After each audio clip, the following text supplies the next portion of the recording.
బెదిరింపులు చాలా కేసులు ఫైల్ ఉన్నాయండి. చేస్తున్నాం. ఒకసారి మోకా ఆనంద్ సాగర్ గారు జాయిన్ అయ్యారు, మాట్లాడదాం. నమస్కారం ఆనంద్ సాగర్ గారు. ఏంటి నమస్తే. ఈ సజ్జల భార్గవరెడ్డి వ్యవహారం ఏంటి ఇంత వివాదాస్పదం అవుతుంది? సజ్జల రామకృష్ణారెడ్డి బయటకు రావడం లేదు, వారి మీద ఇన్ని ఆరోపణలు వస్తున్నా ఎక్కడ బయటకు వచ్చి చెప్పడం లేదు. ఆ రోజున పెద్ద ఎత్తున సజ్జల భార్గవరెడ్డి ఆ సోషల్ మీడియాకి ఇన్ఛార్జిగా ఉండి ఏ రకంగా వ్యవహరించారో అందరికీ తెలుసు. ఇవాళ అరెస్టులు తప్పవనా, ఎక్కడ కనపడకుండా తిరుగుతున్నారా? ఏమనుకోవాలి, ఏం చెప్తారు? నమస్తే అండి. మీకు ప్యానల్ ఉన్న మిత్రులకి హృదయపూర్వక నమస్కారం. సాగినంత కాలం నాంత వారు లేరని విర్రవీగుతారు, అధికారం కాస్త పోగానే చతికిల పడతారు. కాబట్టి కర్ర పెత్తనం చేయడం అధికారం ఉండగా ఈజీగానే ఉంటుంది. తర్వాత దాని పర్యవసానం బయటకు వచ్చినప్పుడు, పరిస్థితులు తారుమారైనప్పుడు ఎదుర్కోవడం చేతగాని పిరికి పందలే దాక్కుంటారండి, కలుగుల్లో దూరిపోతారు.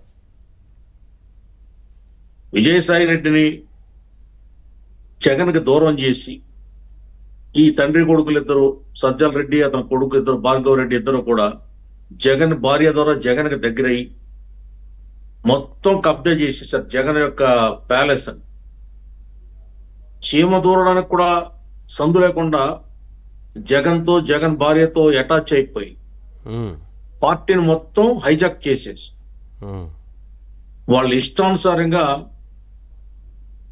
ప్రభుత్వాన్ని నడిపాడు సజ్జల రెడ్డి.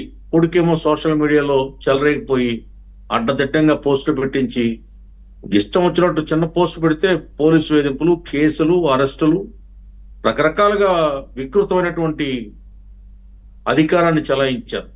అవును, మరి ఇవాళ దమ్ము ఉంటే, ధైర్యం ఉంటే ఎదుర్కోవాలి. ఇవాళ ఆ పాపం సజ్జల విజయసాయి రెడ్డి అతను మళ్ళీ ఈ జగన్ ఓటమికి కారకుడు సజ్జల రెడ్డి, అదే సాయి రెడ్డి దగ్గర ఉంటే జగన్ కి పరిస్థితి రాదని ఆ పార్టీలో కొంతమంది మెజారిటీ పీపుల్ అనుకోవడం వల్ల అతను ఏదో ఒక వ్యక్తిగతమైనటువంటి విషయం ఉంటే దాన్ని కూడా ఇండైరెక్ట్ గా ఈ సజ్జల రెడ్డి బయటికి తీసి ప్రచారం చేయించడం అనేది కూడా సోషల్ మీడియాలో మనం చూసాం.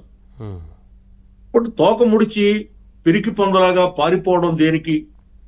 ప్రభుత్వం ఉన్నప్పుడు, అధికారం ఉన్నప్పుడు రొమ్ము విరుచుకుని రాష్ట్రం మీద పడ్డావు కదా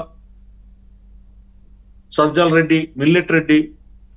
దమ్ముంటే ఇప్పుడు కూడా పార్టీని నడిపించు. నీ నాయకుడు ఎలాగో బెంగళూరు పారిపోయాడు, ప్యాలెస్ లో పడుకుంటున్నాడు. నువ్వు కూడా పారిపోతే రక్షకుడు కదా, పెద్ద సలహాదారుడు కదా, 120 శాఖల్ని నీ గుప్పిట్లో పెట్టుకుని ప్రభుత్వాన్ని ఏలావు కదా.